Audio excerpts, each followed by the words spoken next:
Boa noite, pessoal. Estamos aqui com mais um podcast do Rotary Formosa e Tiquira em Ação. Hoje falando de um assunto muito importante, né, que é a amamentação, leite materno. E antes de começar, eu quero falar para vocês que ontem, lá na Mãe Social 2, o Rotary Clube Formosa e Tiquira fez uma ação social de uma horta comunitária. Então, o Rotary está sempre em ação, sempre trabalhando, sempre fazendo projetos. Estamos aqui com o nosso presidente, Divino, e ele sempre à frente aí dessas ações. E vai ter mais, agora a gente vai implantar também lá a informática. Então, nós não estamos parados não, viu? A gente não vive só de podcast não, a gente vive de ação, de trabalho. A gente mete a mão na massa, mão na terra, né, Divino? Isso. Boa noite Maciel, boa noite Márcia. Hoje a presença aqui da doutora Vânia, também no estúdio aqui o doutor Laudenor, também esposo dela, que também está nos prestigiando aqui hoje. E é o que a Márcia falou, o Rotary não para, tá? O Rotary está aqui, conta com a participação, com a colaboração de todos, e aqueles que se sentir motivados, a gente convida para vir trabalhar com a gente, tá? É um trabalho voluntário muito, muito, muito importante e que acaba favorecendo aquelas pessoas que têm mais necessidade. Mas vamos deixar de rapapé, como se diz aqui no Goiás, né? E vamos conversar um pouquinho aqui com a Vânia. E eu te pergunto, quem é você, Vânia? Eu sou enfermeira. Eu sou Vânia, vou fazer a minha autodescrição, uma mulher branca, de pele clara, cabelos loiros, uso óculos, tá? Estou com um olhar sempre atento, tá? Sou enfermeira especializada em cuidados materno-infantis, trabalho como consultora em amamentação aqui em Formosa e região, e há 6 anos eu atuo no Banco de Leite como integrante da equipe, e toda essa jornada eu já fiz mais de 5.000 atendimentos, e durante esses atendimentos, então, uma coisa que a gente acaba aprendendo, né, e óbvio, né, que amamentar é muito mais do que peito e boca, né? Então, assim, é sobre nutrir não só o bebê, mas essa mãe também. Tá? Vânia, qual é a missão e os objetivos do Banco de Leite Humano? Na verdade, a missão do Banco de Leite é promover e proteger o aleitamento materno, tá? Promover e proteger o aleitamento materno. E tem como objetivo resolver problemas relacionados à amamentação. Então, o Banco de Leite, a gente tem... os atendimentos são voltados, não são consultas médicas, não são consultas de enfermagem, não são consultas nutricionais, não. Voltadas para manejo da amamentação. E a gente tem também, assim, nos bancos de leite, além da gente ter todo esse atendimento a essa população, no geral, existe uma falsa ideia que a gente atende só doadoras, tá? Mas o atendimento é voltado para qualquer mãe que esteja com dificuldade de amamentação, seja que deu à luz na rede pública, na rede privada. Então, o atendimento é universal. Vânia, quais os profissionais que compõem a equipe do Banco de Leite e qual a responsabilidade de cada um? Na verdade, o Banco de Leite, ele é composto por uma equipe multiprofissional. Então, assim, existem diversos profissionais. No Banco de Leite que eu atuo, são médico, enfermeiro, nutricionista e técnicos de enfermagem. Tem alguns bancos de leite que tem também na composição fono, farmacêutico, psicólogos. Então, assim, na verdade, a equipe mínima é essa que nós temos em Planaltina, tá? Na verdade, todo o foco do atendimento, mesmo o médico, não vai ser consulta médica, e sim o manejo da amamentação, ensinar essa mãe a cuidar dessa mama, preparar essa mama, fazer uma massagem, uma extração, avaliar a mamada, ver se está tendo boa transferência de leite, avaliar a produção de leite. Então, toda a equipe tem um foco único, é o manejo da amamentação. Tem algumas coisas, por exemplo, tem alguns procedimentos que a gente acaba intervindo que são procedimentos restritos aos médicos, por exemplo, frenotomia, isso é restrito ao médico, ou odontopediatra, que a gente não tem na nossa equipe. Mas, de uma forma geral, todos falam a mesma língua e fazem o mesmo trabalho. Uns com um olhar um pouco mais atento, outros, né, mais superficial, mas o objetivo é exatamente esse, que a gente faça o manejo da amamentação. Você falou um negócio aí, você podia explicar? Freio o quê? Freiotomia. São bebês que nascem com alguma alteração de freio lingual, ou seja, eles têm que fazer intervenção para liberar essa língua, tá? E assim, quando é que é feito isso? Quando traz impacto na amamentação, tá? Mas é uma coisa, assim, não é o foco, mas se a gente identifica isso daí, tá? E esse bebê não consegue mamar, se essa mama está ficando machucada, se o bebê está fazendo baixa ingesta, né? Não está conseguindo transferir leite de forma adequada, e aí às vezes é necessário fazer essa intervenção, tá? Ah, sim, entendi. E quais são os critérios para que uma mulher possa ser doadora de leite humano? Na verdade, o primeiro critério é ela estar saudável, né? Estar amamentando exclusivamente no peito, né? Porque eu não posso pegar uma paciente que está dando fórmula e doando. E às vezes a gente acaba pegando, não, quero doar, mas à noite eu estou dando fórmula. Não, se você tá dando fórmula, então você vai tirar seu próprio leite e você vai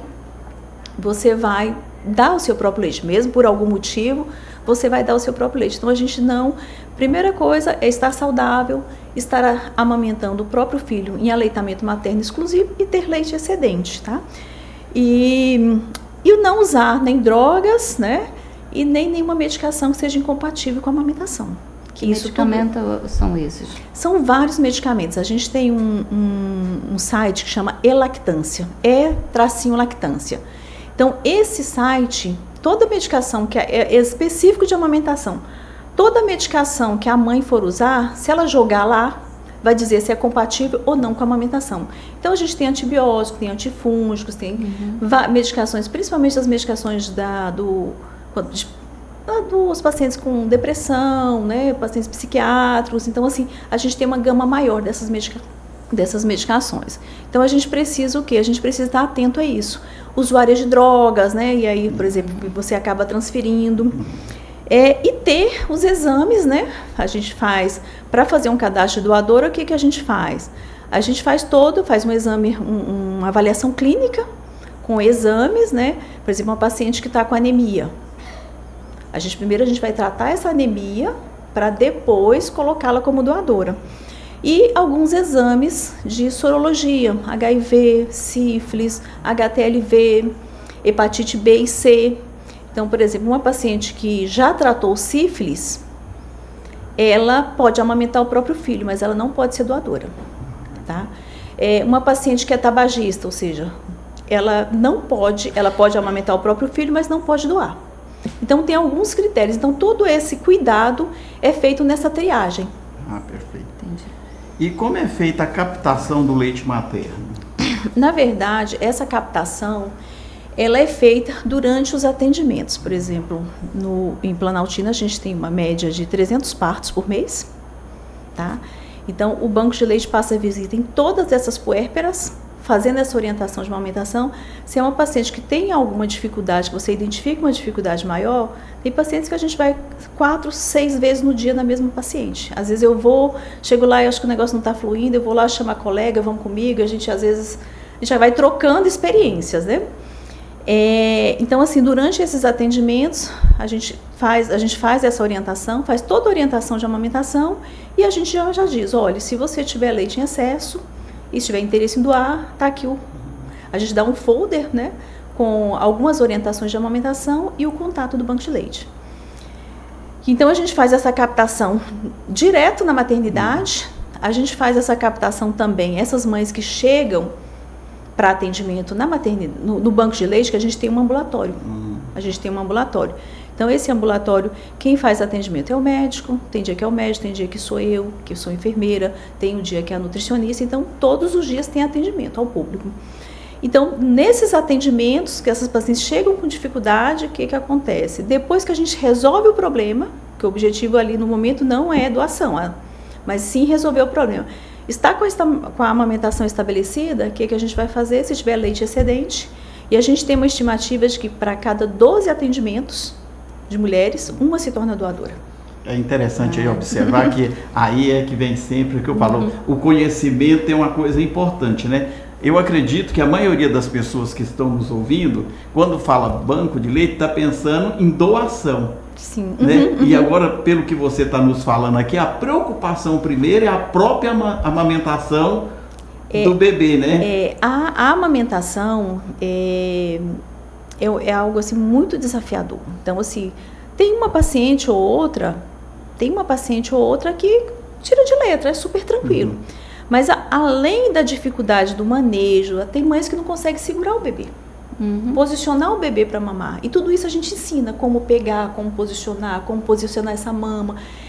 Os cuidados com essa mama, que assim, entre o terceiro e o quinto dia, a gente tem um período de apojadura. A mama fica muito cheia de leite, fica muito sensível. Então, se eu não tiver cuidado com essa mama, eu vou machucar essa mama, eu posso evoluir, essa mama pode evoluir para uma mastite. Então, assim, a gente tem muita coisa aí para tratar. Então, não é só a questão da amamentação, é o cuidado com a mama, é o cuidado com essa mãe, o acolhimento. Então, muitas mães chegam pra gente, elas chegam assim, já segurando o choro. Aí, quando você começa o atendimento e tal, e sempre o acompanhante quer inibir o choro. Você tá chorando por quê? Não sei o quê. Gente, tu quer chorar? Deixa chorar, sabe? O choro, a gente acolhe o choro também, sabe? Muitas vezes a gente chora até sem querer, Exatamente, né? O choro lava a alma, né? Quantas vezes a senhora já não chorou debaixo do chuveiro? Eu já! Então, a gente precisa, assim, sabe, acolher esse choro, acolher essa mãe. E isso é uma coisa gratificante, porque às vezes você tá ali, você tá atendendo, mas assim, sempre tem alguém para dizer, não chora não. Eu digo, chora, pode chorar. Chora e choram muito, sabe? E aí depois, nossa, sai de lá leve. Aí às vezes alguns pacientes falam assim, eu acho que eu queria te levar para casa. Eu digo, bom, então eu não fiz um bom serviço, porque então não aprendeu nada, né? Na minha época, eu lembro que a gente amamentava e feria muito o peito. Hoje ainda acontece isso? Ou tem alguma... Na verdade, aí é o que eu falei, a gente precisa preparar essa mama. Né? A gente precisa preparar essa mama tem que estar macia. Aí tem a técnica para fazer a massagem, a extração de leite, a técnica para abrir a boca do bebê, tá? Então, só para vocês terem uma ideia, coloquem a língua de vocês aqui, ó, atrás dos dentes. Vem aqui. É duro, não é? Agora joga lá atrás, o máximo que vocês conseguiram. Eu preciso que o bico do peito vá lá naquela parte mole. Quando fica pegando aqui nessa parte dura, é onde machuca, porque o bico do peito vai estar riçando, né, no palato duro. É onde acontecem os machucados. Então, eu preciso que esse bebê abra a boca. E para isso a gente tem técnica. Como fazer para que esse bebê abra a boca? E hoje está tudo tão assim, tão mais fácil, né? Na minha época não tinha essas técnicas. Era bem diferente. Mas isso é uma coisa interessante, porque a gente vê muito, por exemplo, às vezes eu atendo, assim, chegou uma mãe, só que veio a mãe dela e a avó, as 3 gerações. Aí existe uma concepção que amamentar é para doer. Que dói mesmo, que no início machuca, e depois caleja e tá tudo certo. Gente, a amamentação não é para sentir dor, né? Isso muito. Mas não é só a senhora, não. Hoje ainda existe muito essa fala. Hoje eu atendi uma paciente, não, mas aquela dor normal de amamentação não é normal. Tem 2 coisas que diz que tem alguma coisa errada com a gente, é dor e febre.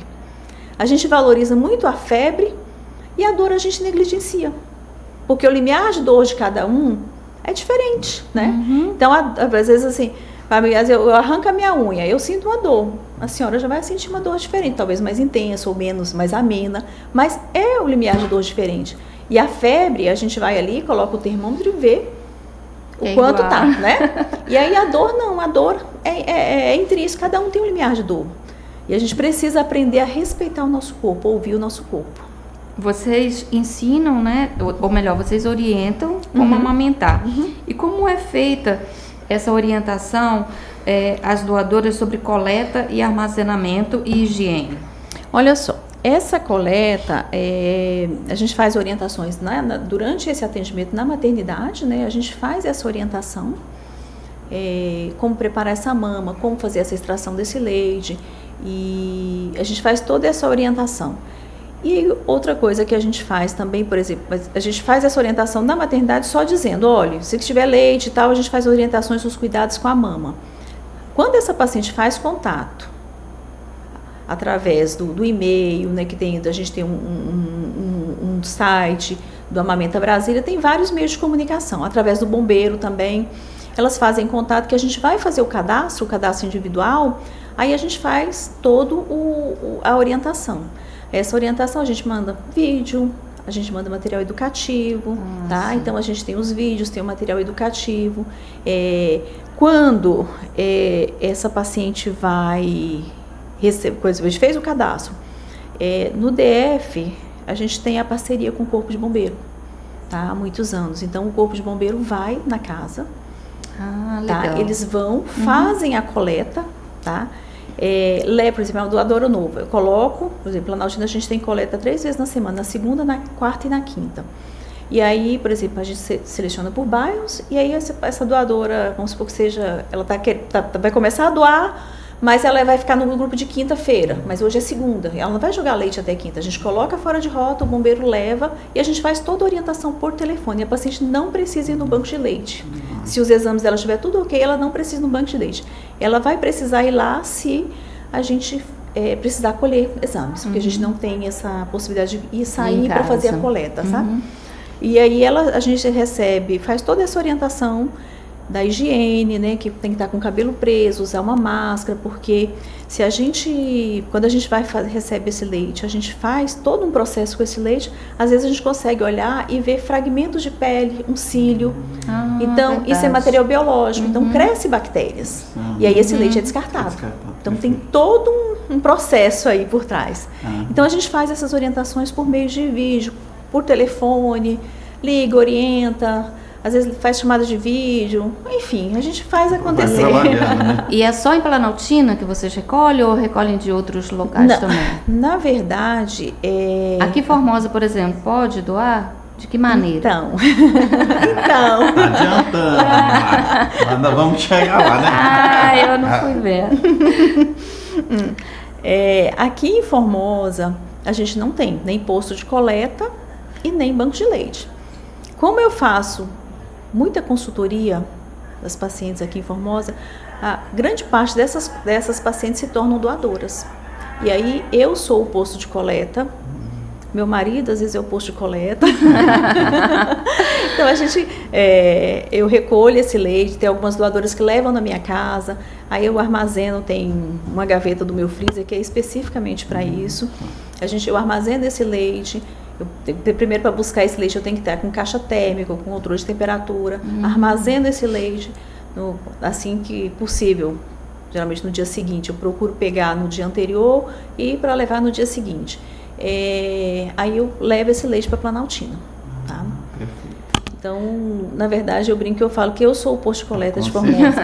E a gente está com uma doadora aqui em Formosa que, assim, é raro, né? Mas, assim, porque a grande maioria, isso é uma coisa que, assim, que a gente fala muito sobre isso, porque não são essas doadoras que têm volumes muito grandes que sustentam o banco de leite. São doadoras que doam né? Que esse aqui, ó, eu até trouxe aqui, que é o frasco, né? 2 frascos desses por semana, porque a grande maioria é isso. E a gente está com uma doadora aqui, que foi até paciente minha aqui em Formosa, que ela já doou 170 litros de leite, que dá quase 500 frascos desse. E quem levou esse leite, quem está levando esse leite, eu falei, é muito leite que eu já levei para Planaltina, viu? Vamos começar a trabalhar para que esse leite fique por aqui. Né? Mas, Anne, esse leite, ele passa por pasteurização, por controle microbiológico, é feito controle de qualidade? Como é que é tratado esse leite depois que ele é doado? Esse leite, na verdade, a paciente tira esse leite. Uma vez que ela começou, a gente fez o cadastro, a gente disponibiliza o kit já com frascos esterilizados, esses frascos já são esterilizados, né? Com etiquetas, tá? E aqui ela coloca o nome, a data e o horário da primeira coleta e o telefone. E aí ela pode até fazer a primeira coleta nesse frasco, esse frasco vai para o congelador, tá? Ela não tira ele mais de lá. As próximas coletas ela pode fazer num copo, e aí ela vai despejando, formando camadas, entendi. tá? Aproveita o mesmo frasco. Geralmente a gente pede para deixar faltando os 2 dedinhos, porque no processo de pasteurização, a gente aquece esse leite. E aí, se ele estiver muito cheio, a gente tem perdas, tá? E aí, esse leite pode ficar até 10 dias na casa da doadora. Aí, assim, com 10 dias, a gente precisa que esse leite, de alguma forma, seja lá pelo corpo de bombeiro ou aqui através de mim, que chegue para ser processado. Uma vez que esse leite chega no banco de leite, ele é armazenado numa sala de recepção de leite. Então, esse leite, a gente vai fazer as pasteurizações, ele fica totalmente separado. É um leite que, digamos assim, ainda está na vigília. A gente não sabe se esse leite vai ser aproveitado. E aí, o que a gente faz? Quando a gente vai fazer a pasteurização, a gente seleciona esses frascos, faz o degelo dele em banho-maria. A gente faz esse degelo, depois a gente aquece, esfria, descongela, aquece, esfria esse leite várias vezes. E a gente faz uma coisa que a gente faz muito, é a inspeção visual. Porque, às vezes, eu coloco aqui, contra a luz, e eu vejo um fio de cabelo, eu vejo um fragmento de pele. Então, durante a pasteurização, a gente faz isso em uns 4 ou 5 momentos. E às vezes no final a gente olha, nossa, mas aqui tem um cabelo, ficou, tá? E qualquer material biológico, a gente descarta, tá? Então, por isso que é importante a questão da higienização. E aí esse leite, a gente faz essa inspeção visual, que é muito importante, sabe? Muito importante mesmo.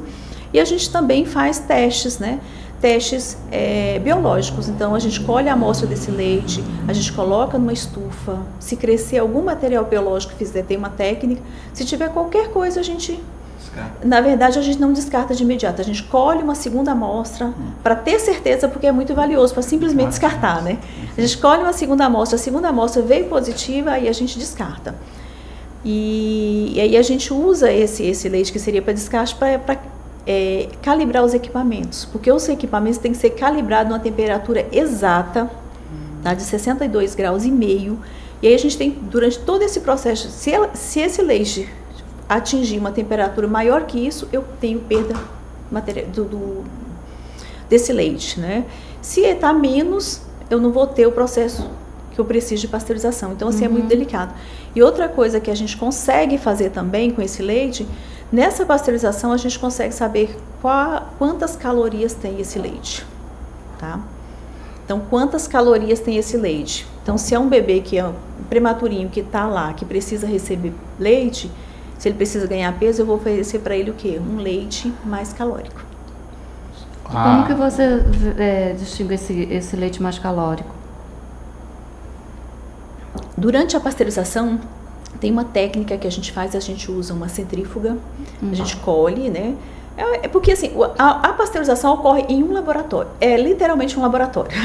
Sim. Tá? Então a gente colhe os capilares, que são uns capilares, são bem fininhos, como se fosse, mais fininho que um canudo, pequenininhos assim.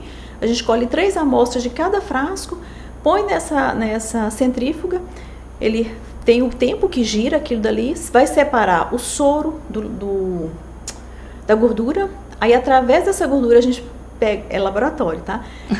É manual, a gente pega uma régua e a gente faz o quê? A gente vê a camada de gordura, aí a gente soma os 3 e divide para saber a caloria do leite. É um trabalho muito minucioso. Pois Márcia. Ó, o pessoal já está aqui dando boa noite, né? Dando boa noite, perguntando e falando da importância do assunto, né? A Raimunda Leila está dizendo que quando o bebê nascer prematuro, então aí esse desafio é bem maior, ou seja... Com certeza, né?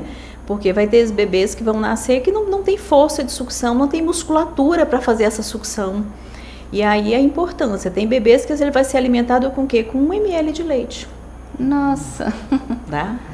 A Edna também tá dando boa noite, né? Falando também da importância. O Roberto Cruz está dando boa noite aqui a todos na mesa.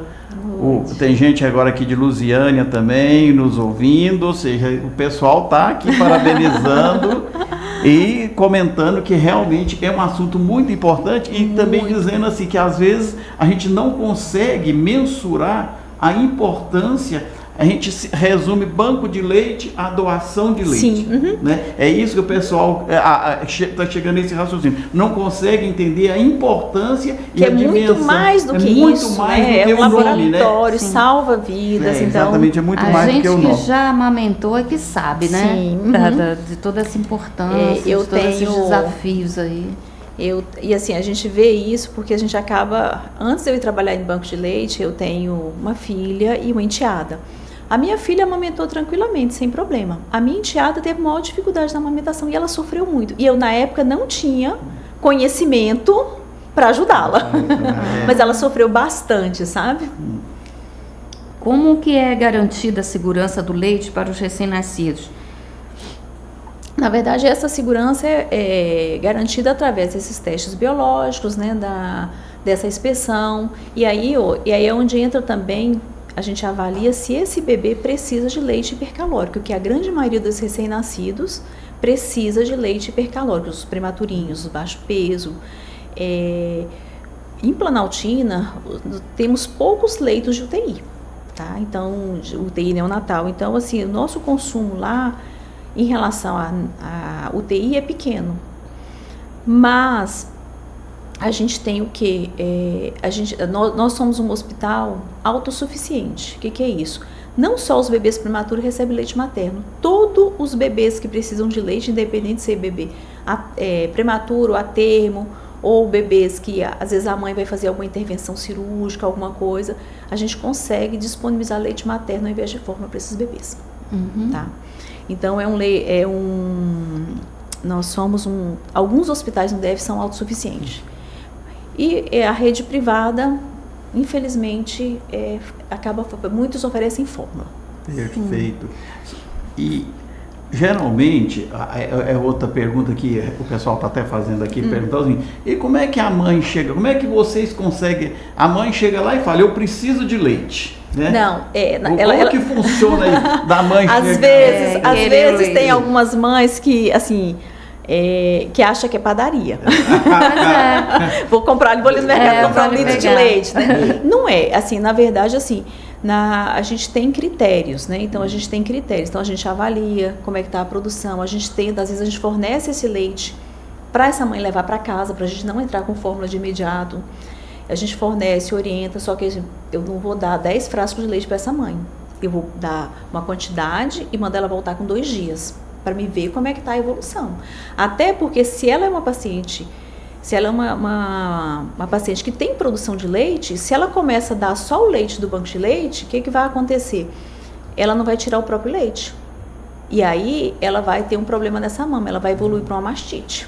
Então, eu tenho que ter um olhar muito treinado, uma vigília em cima dessa mãe, que não é só eu fornecer o leite para ela. Eu tenho que acompanhá-la e vigiá-la. Então, assim, e a gente sempre orienta, olha, dá preferência pelo seu leite. Porque o leite pasteurizado é melhor que fórmula, mas a gente também tem as perdas nutricionais, porque ele é congelado, aquecido. E toda vez que a gente faz isso, a gente perde propriedades. E aí a gente sempre orienta, olha, você vai levar esse frasco de leite, mas se você conseguir tirar o seu, dá sempre a preferência de dar o seu. Se tiver que jogar fora, vai jogar o do banco de leite, que depois de descongelado, ele vale 24 horas o frasco. Essa história de que a mulher não tem leite, como é que funciona isso? Isso é mito? Eu nem sei se tem para baixo. Não, essa não tem. Porque tem muitas pessoas que falam, mas eu não tenho leite, eu já ouvi muito isso. Na verdade, isso é uma coisa assim, muito delicada, sabe? Para dizer não tem leite. A gente tem uma alteração anatômica, né, de algumas pacientes que realmente são pacientes com hipossuficiência de tecido mamário e que geralmente, quando a gente vê uma anatomia diferente, que tem uma forma específica, a gente já fica mais atenta. Mas, no geral, essa baixa produção de leite está relacionado a estímulo inadequado da mama.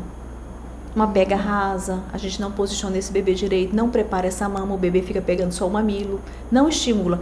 Quem encomenda leite para o peito é a sucção do bebê. Nós temos receptores nessa parte escura, na areola. Quando o bebê coloca a boca, faz uma pega adequada, manda estímulo para o cérebro, estou precisando de leite. E aí a magia acontece. Se esse bebê não vai para o peito...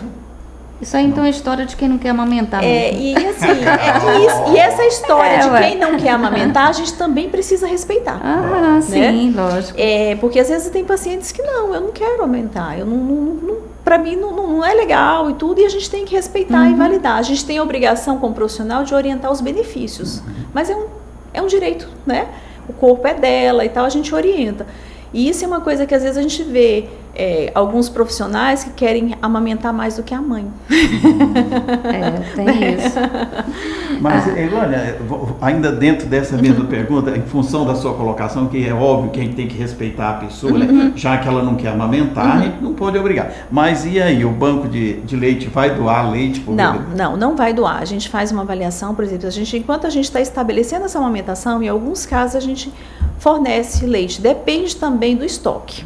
Porque, por exemplo, se eu estou com estoque baixo, eu vou priorizar os bebês internados, né? Os bebês da UTI. Se eu estou com estoque legal, eu posso, né, fornecer 3, 4, 5 frascos até a gente tentar ajustar essa amamentação. E aí, esses bebês, se a mãe não quer amamentar, a gente já orienta a iniciar a fórmula. Tá? Entendi. Apesar de Formosa não possuir um banco de leite, sabemos de doadoras aqui da cidade.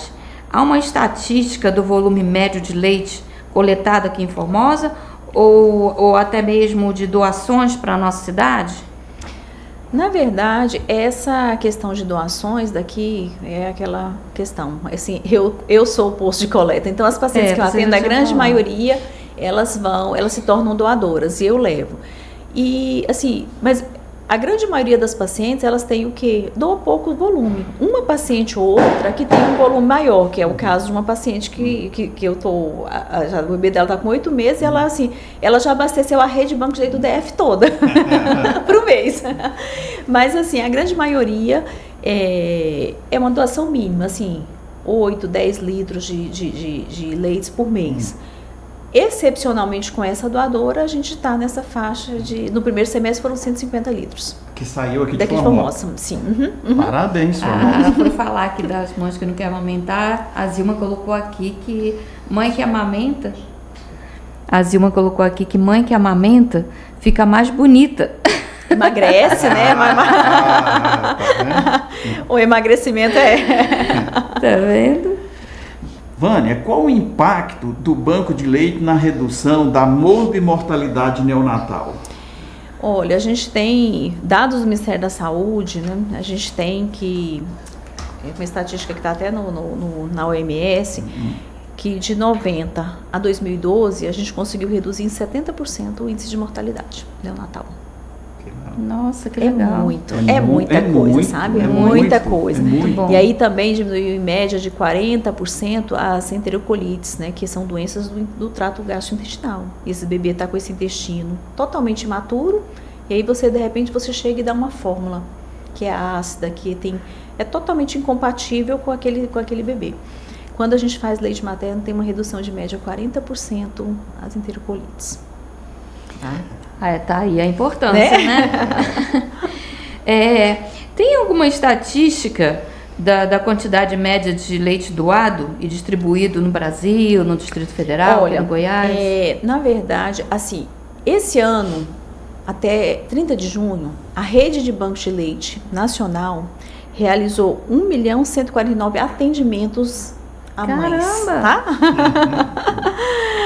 Então, e assim, nós somos referência, a rede Banco de Leite do Brasil é referência em porta, tecnologia e processo de trabalho para o exterior. Tá? Que bom! A rede Banco de Leite hoje é composta por 234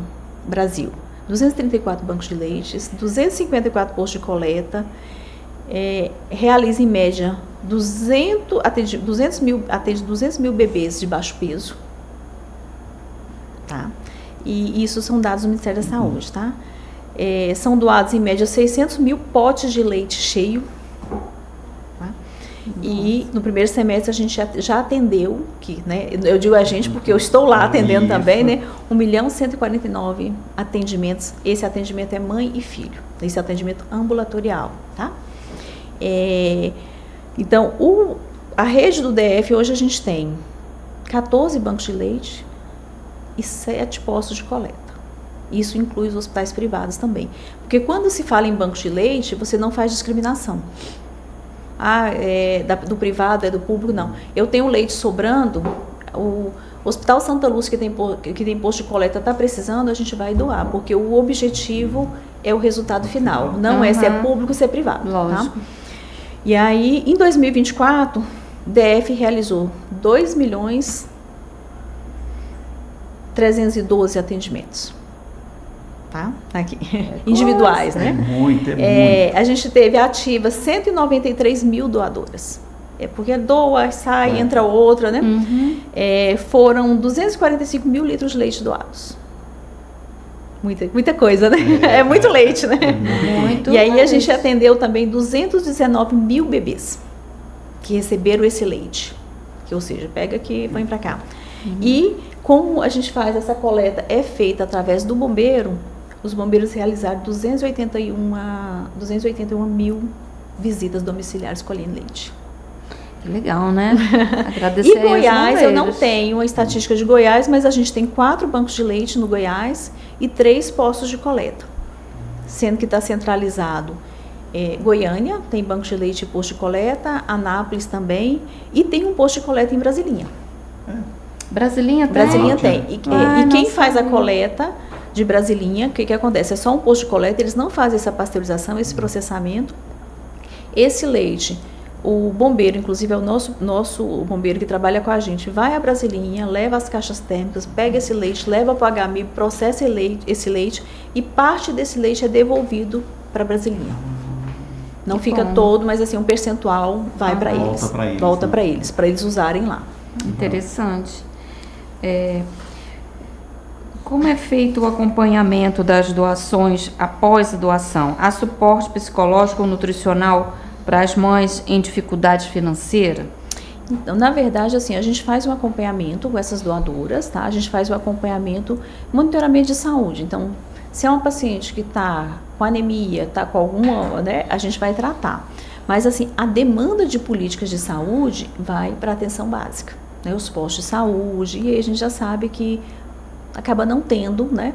A gente não tem um ambulatório, né, de nutricionista, de atendimento psicológico para essas mães, não. O que a gente oferece nos bancos de leite é esses bebês que estão acompanhando com a gente, que as mães são doadoras. Quando essa mãe vai voltar a trabalhar, a gente faz o quê? A gente tem, por exemplo, no nosso banco de leite tem a nutricionista que faz a orientação, né, essa orientação para a introdução alimentar, para os bebês, né? Mas para a mãe a gente não tem, vai para a demanda normal. Não vai para a demanda, não existe uma política específica para esse público. Ou seja, a mãe ela é orientada e encaminhada para a rede pública, né? Algumas coisas a gente acaba vendo, por exemplo, vai lá e tal, por exemplo, mesmo depois que não está amamentando, ou se tem um problema relacionado, se for algum problema relacionado à mama, geralmente elas vão para a gente. Aí a gente avalia, às vezes tem outras coisas, a gente avalia, encaminha, né? O que a gente não consegue resolver, a gente encaminha. Mas não existe uma política específica para essas mães, para dar uma demanda especial. Mas já dá um norte, né? E aí eu brinco que muitas delas não querem cortar o cordão umbilical, não. Querem ficar. Pois é. O Banco de Leite realiza campanhas de captação e conscientização. Como são estruturadas e quais as estratégias para aumentar essa doação? Nós temos 2 meses que são meses importantes, né, nessa estratégia, que é o mês de maio, que é o mês da doação de leite. Dia 21 de maio é o dia da doação de leite. Então, durante todo o mês de maio,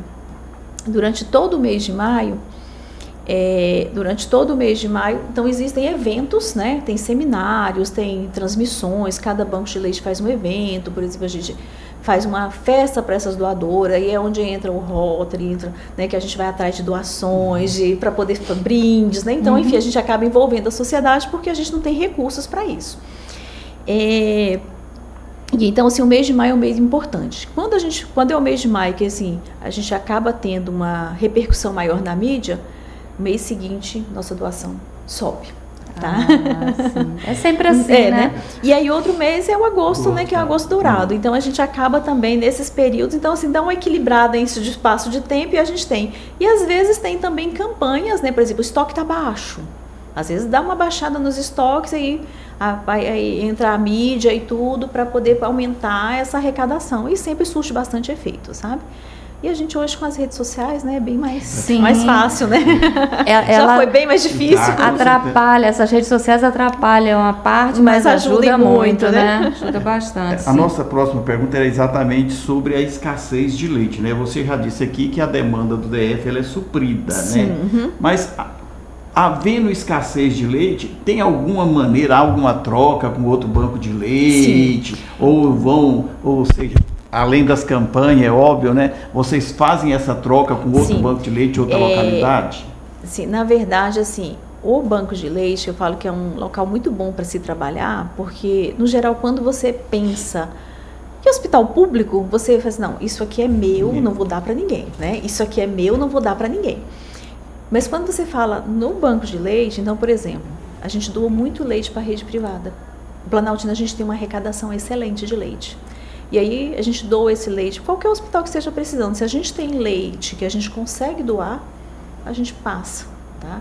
E vice-versa, como a gente já recebeu também. Teve uma época que a gente precisou. A gente precisou receber leite de outro local. Então existe essa transferência de leite, esse sistema de transferência. Isso não só leite, equipamento, né? Às vezes o pessoal, por exemplo, de Sobradinho, dá problema no laboratório dele, eles vêm pasteurizar em Planaltina, aí a gente faz uma escala de forma que consiga usar a sala, o equipamento e atender todo mundo. Então, esse sistema de trabalhar com rede é muito bom, sabe? Porque assim, você se sente protegido, acolhido. Nossa, meu negócio aqui tá dando ruim, mas eu vou pedir ajuda ali, sabe? Então, assim, é muito bom porque a gente tem a quem recorrer. Às vezes, assim, eu tô com né? E outra coisa, a rede de banco de leite, então, se vou comprar, vamos supor, uma balança, por exemplo, né? Ela não compra uma. Ou ela compra para todos, ou não compra nenhum, né? E, ou seja, é tudo distribuído igual. Os frascos de leite são comprados grátis, tá? E são distribuídos para os bancos de leite. Aí, às vezes, alguns acabam usando mais, extravia mais, porque acaba extraviando. Com o tempo, né, a gente deixa, entrega 5. A paciente escolheu 2, devolveu 3, mas aí 2 ficou para trás. E ele acaba se perdendo. E aí, então, tudo é distribuído. Por exemplo, os frascos, a gente tem frascos de 300, de 500, de 150 ml. Por exemplo, os de 500 a gente usa muito pouco, porque as doadoras, geralmente, o congelador só tem uma geladeira, o congelador é pequeno. Então, a gente tem todo esse cuidado na hora de enviar esse frasco para ela. Porque se eu coloco 3 frascos de 500 ml no congelador dela, e ela vai colocar o quê? Então, a gente tem esse cuidado na hora de selecionar também. Tem doadoras que tem uma produção maior, tem doadora que a gente passa 3 vezes na semana na casa dela para colher leite lá. É qualquer tipo de frasco? São frascos de vidro com tampa de plástico. Por que tampa de plástico? Quando eu faço isso aqui, que é a tampa de metal, que eu rosqueio, vai cair resíduo, vai cair metal nesse leite. Entendi. Às vezes eu olho e eu não vejo, mas pode cair algum fragmento. Então, é vidro de vidro com tampa de plástico.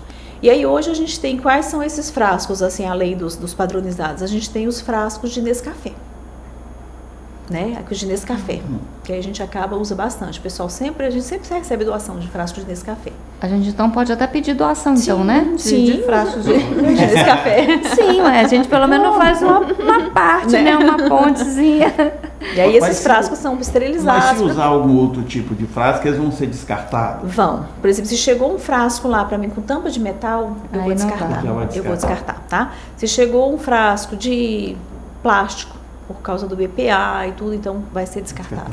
Lá em Sobradinho, o Rotary de Sobradinho, eles também atuam forte lá no banco de leite. Inclusive, eles fizeram, eu não vou saber o nome, eles sempre falam nisso. Um top. Né? Comprar as malhas, fazer os tops.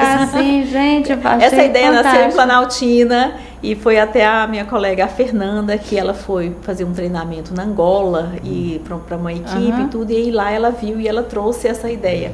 Aí, então, o primeiro hospital a ser implantado esses tops foi Planaltina, através da minha amiga Fernanda, que está aposentada. Pois é, muito legal, muito legal. Quais são os principais desafios? Você já falou aqui alguns, mas quais são os principais desafios enfrentados no dia a dia do banco de leite? Baixo número de doadoras, né, que a gente acaba não suprindo toda a demanda que a gente gostaria. Infraestrutura limitada, por exemplo, lá em Planaltina, a gente só tem um consultório. Às vezes tem 8 pacientes na recepção, aí a gente usa uma sala improvisada, aí assim, a gente acaba improvisando muito. Então, a estrutura física é bem limitada, Déficit de recursos humanos, então assim, o ideal seria que eu tivesse uma psicóloga, que eu tivesse uma fono, que é de fundamental importância, porque às vezes a gente pega bebês com disfunções orais, que precisa de um olhar mais especializado, né, para essa questão, e a gente não tem. E falta de informação à população, porque assim, eu não tenho leite para doar, então, mas talvez a vizinha tenha, alguém tem, né? Então é uma rede, né? É uma rede, exatamente. A gente fala da rede social, né? O que eu estava falando. Às vezes é bom e às vezes não. Com essa rede social, e a pessoa muitas vezes não tem esse cuidado, né? Não se interessa em conhecer o trabalho, né? A necessidade do outro em relação ao leite materno. Mas isso é o que eu digo, assim, eu sou formada há 20 anos, tem 6 anos que eu estou no banco de leite. Eu vim conhecer banco de leite quando eu fui para banco de leite, porque eu não conhecia. Meu marido foi conhecer banco de leite quando isso trabalhando uma vida, né? Isso. Quando eu fui trabalhar no banco de leite. É verdade. Então, essa desinformação é geral. Então, assim, aumentar essas repercussões, sabe? Trazer essas conversas, fazer essa integração de equipes é muito importante, sabe? Porque, como era um assunto desconhecido para mim, é para muita gente também. Sim, muito mesmo. A gente sabe, durante todo o tempo que nós estamos falando aqui, Vânia, você foi passando a importância, foi falando os aspectos positivos, foi citando o número da redução do índice de mortalidade, ou seja, com todo esse processo, com todo esse benefício que traz, infelizmente Formosa ainda não tem um banco de leite, né? Mesmo ciente dessa grandiosidade e dos benefícios que pode trazer. Aí eu te pergunto, qual seria a dificuldade? Seria só boa vontade mesmo? Ou qual seria a dificuldade para que a gente conseguisse implementar o banco de sangue, de leite. O banco de leite aqui de sangue, o banco de leite aqui em Formosa? Qual é a grande dificuldade? Aí é claro que nós não queremos aqui tocar na questão política, assim, é um olhar seu profissional, né, da área. Na verdade, eu acho que se a gente tiver um olhar mais atento, né, a gente vai conseguir fazer isso sim. Eu preciso de uma estrutura física que não é nem um bicho de 7 cabeças, né? Que a gente tem duas estruturas.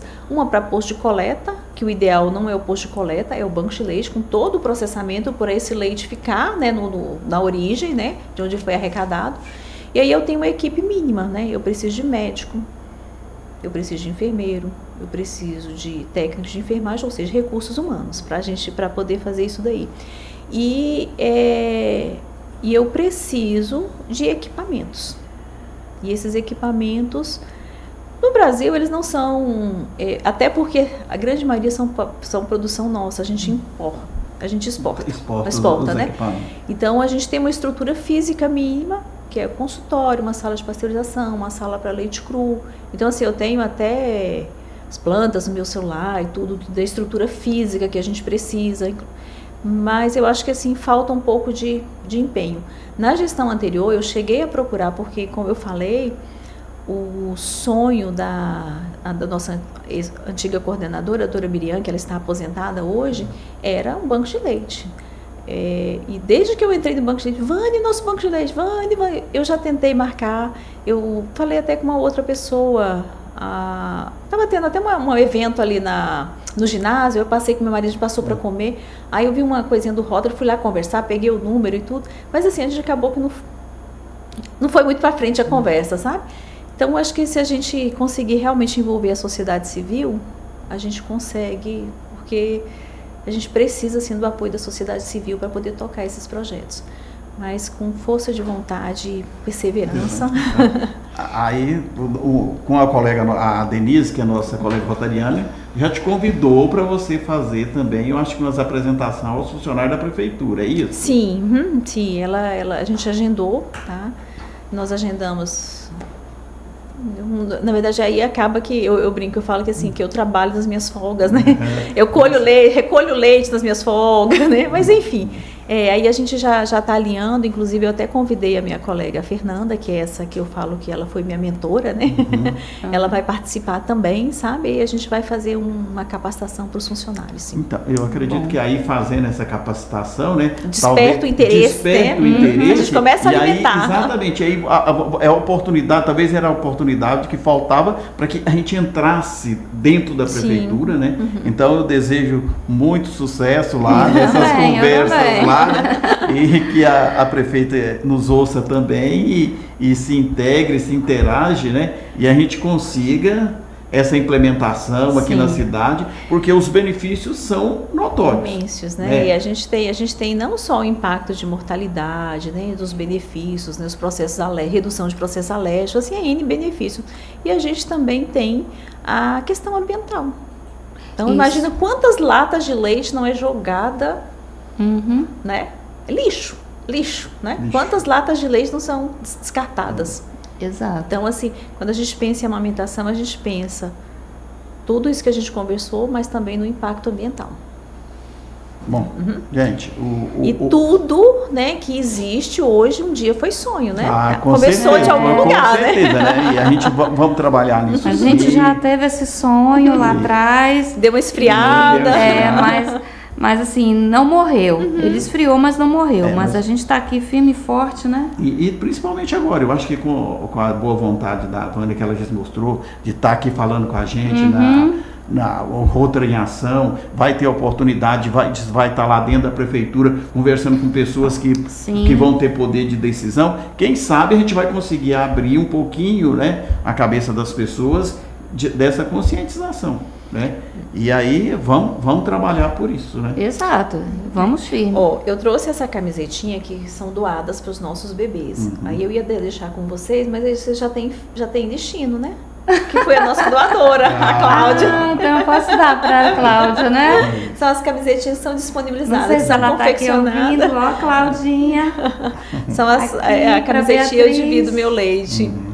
Que e aí legal. É feito pela fábrica social do GDF e a gente sempre disponibiliza essas camisetas para os bebês. Inclusive no domingo agora é o aniversário de Planaltina e o Banco de Leite, junto com as doadoras, o Corpo de Bombeiros, a gente vai fazer um desfile cívico em Planaltina. Estão convidados. Obrigado. Vamos fazer o possível. Muito bom, viu, Vânia? Adorei a conversa. Pena não ter te conhecido antes. Mas tudo no seu tempo, né? Mas tudo de qualquer forma, a gente vai evoluindo, a gente vai aprendendo. Lógico que o que eu fiz lá, eu não passei para os meus filhos, né, para os meus netos, pelo contrário. Fiquei triste com a minha filha, que teve que trabalhar antes, né? E a neném teve que ir para a fórmula, enfim. Eu lembro da minha mãe falando assim, esse menino não dorme porque é fome, tem que dar um engrossado. Gente, eu não esqueço isso. Mas olha, uma coisa que eu sempre falo para os meus pacientes, o leite materno é uma proteína pequena, de fácil digestão. 1 hora e meia, o bebê já digeriu e está pronto para mamar de novo. A fórmula é uma proteína grande, vai demorar, o bebê vai dormir 4 horas. Isso. Então, engrossar esse leite, a gente está aumentando mais essa proteína aí, né? Sim, exatamente. Então, e aí a gente associa muito a amamentação, o choro do bebê com fome. A nossa relação doentia com a comida começa na gestação. Tem que comer por 2, tem que... né? E não é bem assim, às vezes o bebê está ali, está chorando, só está desconforto, às vezes é uma etiqueta da roupa que está incomodando. O choro não é esse, mas aí o que a gente faz? Já leva pro peito, né? A gente leva pro peito. Então, assim, a gente associa. O menino começou a chorar, toma, mamãe, quer peito. Toma, mamãe, quer peito. É isso que no geral, a gente vê. A Claudinha mesmo, ela até fala, né, que... Não, eles fazem meu peito de chupeta. É bico de chupeta. É acalento, né? É acalento, é conforto. O bebê tá lá na barriga, ele tá encostado. A cabeça, o bumbum, o tronco tá todo encostado. Quando você coloca para amamentar, você faz esse mesmo sustentação, ou seja, segurança. Isso. Que bom. Vivendo e aprendendo, né? Sempre importante, né? Isso é muito importante. Bom, Vânia, a gente agradece muito a sua presença aqui hoje, tá? Obrigada. Com certeza você vai voltar aqui mais vezes, tá? Tá na nossa caderneta, tá? Vai voltar mais vezes. Com certeza o assunto é muito importante. Sim. E disponibilizamos agora para você fazer as suas considerações finais. Na verdade, eu acho que a gente precisa, assim, chamar, né, ter esse olhar mais atento para o processo de amamentação, que a amamentação, o leite materno salva vidas, mas uma coisa que eu também gosto muito de falar, que assim, que às vezes as pessoas condenam muito a fórmula, né? Mas a fórmula, quando bem indicada, também salva vidas tanto quanto o leite materno, tá? Então, assim, a gente acaba julgando as mães, né? A gente não sabe qual é a história de cada uma. E vai ter pacientes que não vão amamentar. E a gente precisa aprender a respeitar essas pacientes. Não quer amamentar, tá tudo bem. Tá com dificuldade? Então, nem sempre a gente não tem receita de bolo. A gente tem algumas técnicas que a gente aprendeu, né? Só que não vai funcionar para todo mundo, tá? E aí, nesses casos, a gente vai precisar, sim, fazer complementação com fórmula, né? Então, e tá tudo bem. E tá tudo bem, tá? A gente luta pelo aleitamento materno, mas quando a gente vê que precisa de outras medidas, vamos acolher essa medida também e acolher essa mãe, porque a mãe entra num sofrimento mental muito grande, muito grande mesmo. Porque é tanta cobrança. E uma coisa que eu sempre falo, deixem as mães viver suas maternidades. A avó, sogra, vizinha, né, tia, cada um viva a sua maternidade, sabe? Então, eu, com a minha filha, eu vivi a minha maternidade, agora bem ou mal, deixa ela fazer do jeito dela, porque na minha época era assim. Gente, isso pesa muito, sabe? Na minha época era assim, né? Mas agora é outro momento, né? E hoje, eu pelo menos, eu vejo que na minha época eu poderia ter feito melhor, né? E por que eu vou estar ensinando errado? A minha filha esses dias postou uma foto, foi dia 1º, né, que foi o Dia Mundial da Amamentação. Aí minha filha postou uma foto dela amamentando meu neto. Aí eu dei um zoom na foto, né, e falei, nossa, mandei mensagem pra ela, essa pega não tava boa e eu não vi isso. Mãe, para, né, mãe? Mãe, para, né, mãe? O menino já tava fazendo 9 anos. Mas é isso, sabe? Então, assim, deixem as mães viver e acolham, sabe? Como é que a gente pode ajudar essa mãe? Fazendo uma comida, limpando a casa, fazendo todo esse apoio, mas ficar por trás, por trás ali. Precisou de ajuda? Oferece, né? Pediu ajuda, mas não se envolver, deixa a mãe viver o momento dela. Sim. Eu acho que isso é uma coisa assim que a gente precisa. E nós mães, avós, a gente é muito imediatista, a gente quer resolver, né? E a gente precisa aprender a respeitar.